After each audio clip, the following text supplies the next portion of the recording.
আমরা কত অর্থ ব্যয় করে দেশ কিংবা দেশের বাইরে বিভিন্ন সৌন্দর্যময় স্থান দেখতে যাই, কিন্তু আমাদের ঘরের নিকটেই খুব কাছেই রয়েছে অপূর্ব সুন্দর বিভিন্ন জায়গা। আর আজকে আমরা আছি তেমনই বাড়ির নিকটে একটি প্রাকৃতিক সৌন্দর্যের জায়গায়। এটা শুধু প্রাকৃতিক সৌন্দর্যই নেই, সৌন্দর্যের পাশাপাশি এটি আমাদের দারুণ অর্থকারী একটি ফসলও, একটি সূর্যমুখী ক্ষেতে।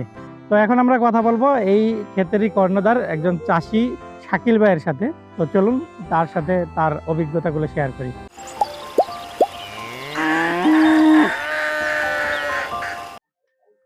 আসসালামু আলাইকুম নাইম ভাই, কেমন আছেন ভাই? আলহামদুলিল্লাহ।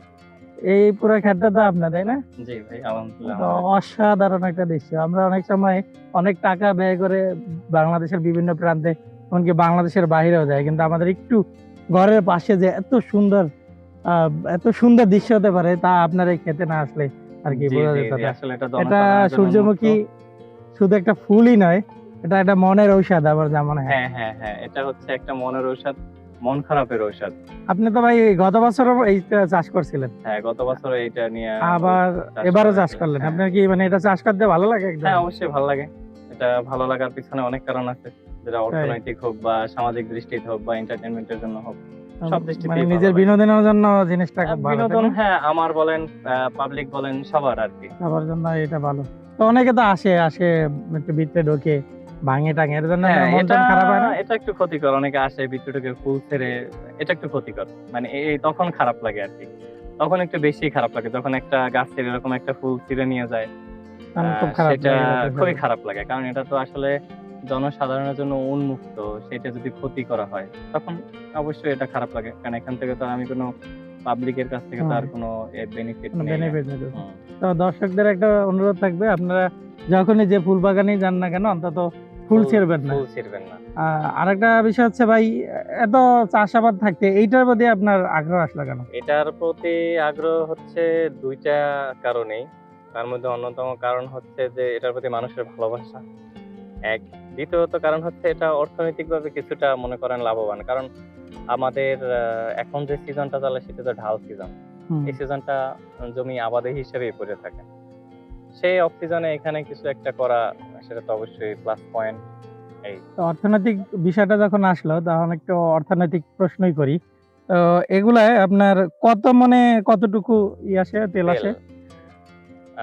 আসলে পরিপক্ক হইলে ১ মন বীজে হয়তোবা ১০ থেকে ১২ লিটার তেল আসতে পারে। ১০ থেকে ১২ লিটার তেল আসে। আর এটা কি শুধু তেলের জন্যই নাকি অন্য? শুধু তেল, খৈল এসবের জন্যই আরকি। আপনারা মূলত কি করেন? এটা বিচি আমরা এক আপনার বিচি বিক্রি করে দেই। কারণ আমাদের এখানে তেলটা বের করা খুবই মানে বিচি দুষ্প্রাপ্য। বের করে হ্যাঁ। দেন। ধরেন গত বছর বিচি আপনি কত টাকা মনে বিক্রি করছেন? গত বছর ছিল ৩,০০০ এর মতো আরকি। মন? হ্যাঁ, ৩,০০০ টাকা মন। হ্যাঁ, এরকম। তো আপনার গত বছর যে এরকমই তো ক্ষেত্রে ছিল, হ্যাঁ, গতবার ছিল এর থেকে কম ছিল কম আরকি। ছিল না? হুম। তাহলে এবার আশা করেন কত মন হতে পারে? আসলে এটা তো পরিমাপ করা যায় না। আনুমানিক আনুমানিক গত হইতে পারে বছরের তুলনায় গতবারের থেকে হয়তোবা কিছুটা বেশি। কিছুটা বেশি আসতে হ্যাঁ। পারে। আর এটা তো আপনার তেল নিজেরা এখানে তৈরি করেন। এমনি কি আশেপাশে কি তৈরি করার না, ব্যবস্থা আছে? না, না, আশেপাশে এটা তৈরি করার ব্যবস্থা নেই। এটা একদম ঝালকাঠিতে সম্ভবত আছে একেবারে তাও। তার মানে আপনার শুধু বীজটাই হ্যাঁ। বিক্রি করেন, তাই না? যদি তেল বের করা যেত তাহলে একটু লাভটা তাহলে বেশি হ্যাঁ, আসতো না? বেনিফিট আসতো, তবে সেটা একটু কষ্টকর বেশি হইতো। কষ্টকর বেশি। তো এবার একদম রোপণের দিকে যাই শুরুতে। হুম। মানে শুরুতে একদম শুরুতে কি করেছিলেন? জমি এটা যখন সাধারণ চাষ, জমি উর্বর চাষ, কয়টা আবার চাষ সার প্রয়োগ। দিছিলেন? ৩ টে চাষ, ৩ টে সার চাষ দিয়ে। প্রয়োগ। আর সার কি দিছিলেন? সার ড্যাপ, টিএসপি, তারপর হচ্ছে আপনার জিপসাম, এগুলা? এগুলো সব। আর আরো গোবর-টোবর এগুলা? গোবর সার খুব একটা দেওয়া হয় না, তবে আছে আরকি লিস্টে। ও। তারপরে চাষ দিয়ে জমিটা ১ম প্রস্তুত করছেন। হুম। তারপরে এই বীজটা কিরকম রোপণ ভাবে? মানে বীজটা ফালানো হয়েছে। আসলে নিয়ম হচ্ছে লাইন দিয়ে ফালানো উচিত। তবে এবার লাইন দিয়ে ফালানো হয় নাই। তারপরে আবার মানে মাটি টেনে এলোমেলো দেওয়া ভাবে হচ্ছে। এরকম ছিটাই ছিটাই ফেলাইছেন? হ্যাঁ, এবার এলোমেলোভাবে ফালানো হয়েছে। মানে কিন্তু ছিটাইয়ে নিয়ম হচ্ছে ফেলাইয়া চাষ সারিবদ্ধ। দিছেন নাকি হ্যাঁ, মই দিছেন? চাষ। মানে ছিটাই ফেলাই আবার চাষ। হুম। তাতে নষ্ট হয় না? মানে ট্রাক্টর না, এসে তাতে আগে নষ্ট হয় না। ফালানোর আগে বীজটা কি ভিজানো বা কোনো না, কিছু? না, না, না। শুধু ডিরেক্ট প্যাকেট থেকে বের তবে ভালো হয় যদি একটু রোদে শুকো দেওয়া যায়।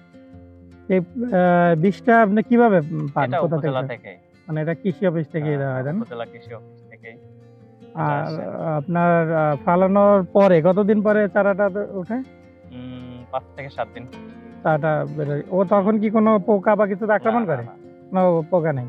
না, পোকা আক্রমণ করে না, তবে একটু বড় হলে পোকা আক্রমণ করতে পারে। আপনার এটা কি করছিল কোনো পোকা আক্রমণ? না, এবার করে নাই। এমনি এখন পর্যন্ত কীটনাশক কি একবারও দেওয়া লাগছে? কীটনাশক দেওয়া হয়েছে। কীটনাশক দেওয়া হয়েছে না? হচ্ছে এটা কি আপনি পোকা আক্রমণের করার পরে করছেন নাকি যেন আক্রমণ না করে? আক্রমণের আগে আর কি। আক্রমণের আগে ঠেকাতে আক্রমণ, প্রতিরোধ, যেন মানে আক্রমণটা না করে, তাই না? প্রতিরোধ হিসাবে। তো তারপরে মানে এখন পর্যন্ত কোনো পোকা আক্রমণ করে না, এই তো? না, না, এখন পর্যন্ত পোকার আক্রমণ আর হয়নি। ফুলটা আসে ধরেন কতদিনে? ফুল আসে 2 মাসের মতো। 2 মাস 2 সময় লাগে। হুম। ফুল আসার পরে বিশেষ কোনো যত্ন বা না, ওরকম যত্ন তারপরে আছে। ভারী ফুল হইলে দেখা গেছে ওইটা আপনার বাঁশ বা দিয়া শক্ত করে দিতে হয় যাতে নুয়ে না পড়ে। এই যে মানে গাছটাই এরকম নুয়ে পড়ছে, হ্যাঁ, এটা যাতে নুয়ে না পড়ে, এজন্য ঠেকা দিয়ে রাখতে হয়। ঠেকা দিয়ে রাখতে হয়। আর আপনার পানির সেচের কি কোনো কিছু করতে হয়? পানি সেচ হ্যাঁ, পানি সেচ করতে হয়। এটা প্রচুর কখন? পরিমাণ পানি লাগে। এটা হচ্ছে চারা 15 থেকে 20 দিন পরে যখন হয় তখন এটা পানি সেচের প্রচুর পরিমাণ। 15 থেকে 20 দিন বয়স যখন আসে তখনই পানি দিতে হয়। তখন কয়বার দেন? পানি দিছেন এ পর্যন্ত পানি? পানি একবারই দেওয়া হয়েছে, তবে সেটা অনেক ভরপুরভাবে দেওয়া হয়েছে। তবে মূলত নিয়ম হচ্ছে 3 থেকে 4 বার পানি দিতে হয়। আচ্ছা। আর তখন পানি দেওয়ার সময় সারও দিয়ে দিতে হয় নাকি? সার দিতে হয়। তো এখন তো মানে 2 মাস পরে ফুলটা আসলো। হুম। ফুল আসার আবার কতদিন রাখেন ফুল আসার পরে? মানে বীজ হইতে কত সময় লাগে? বীজ হইতে ফুল আসার পরে আপনার কত মাসখানেক লাগে। মানে পরিপূর্ণই হইতে, তাই তো? হুম। তো মাসখানেক পরেই আবার এটারে বাসায় নিয়ে যাওয়া যাবে, তাই না? হুম, হুম। বাসায় নিয়ে শুধু এটা ছাড়ান কিভাবে? এটা কাটতে তারপর রোদে শুকিয়ে দিয়ে পিটাইয়ে ছাড়ান যায়। একটা পিটাইয়ে তারপরে আবার দেখা গেছে জাকে মূলে ছাড়াইয়া যায়। একদম দিলেই পড়ে যায়। তাহলে মোটামুটি একটু সহজেই করা যায়, তাই না? হ্যাঁ, সময় লাগে আরকি, প্রচুর সময় লাগে। তো এবার তো আপনি মোটামুটি সফল। হুম। মানে ভালোভাবেই সফল বলা যায়। হ্যাঁ। এবং কোনো ধরনের রিস্কের এখন পর্যন্ত সম্মুখীন হন নাই। না, এখন মতো রিস্ক নাই। তবে ঝড় বৃষ্টি হলে রিস্ক আছে আরকি। মানে শুয়ে পড়ে যেতে পারে। আশা করি সেরকম কিছু হবে না। হ্যাঁ। আপনি শেষ পর্যন্ত এটা সফলভাবেই বাসায় নিয়ে যেতে পারবেন। ইনশাআল্লাহ দোয়া করবেন। তো এটার কি কোনো বিশেষ জাত আছে? তাহলে এটা হাইব্রিড। হাইব্রিড জাত। হুম। বাংলাটা মানে একটু ছোট হবে নাকি? হুম। তো ভাই আপনার জন্য শুভকামনা রইলো। আর এত ধন্যবাদ সুন্দর আপনাদের সুন্দর ধন্যবাদ। তথ্য দেওয়ার জন্য আপনাকে ধন্যবাদ। দাঁড়ির সাথে যে দর্শকদের একটা সুযোগ করে দিয়েছেন উন্মুক্তভাবে, এর জন্য আপনাকে ধন্যবাদ। আপনাদের আশা করি ধন্যবাদ।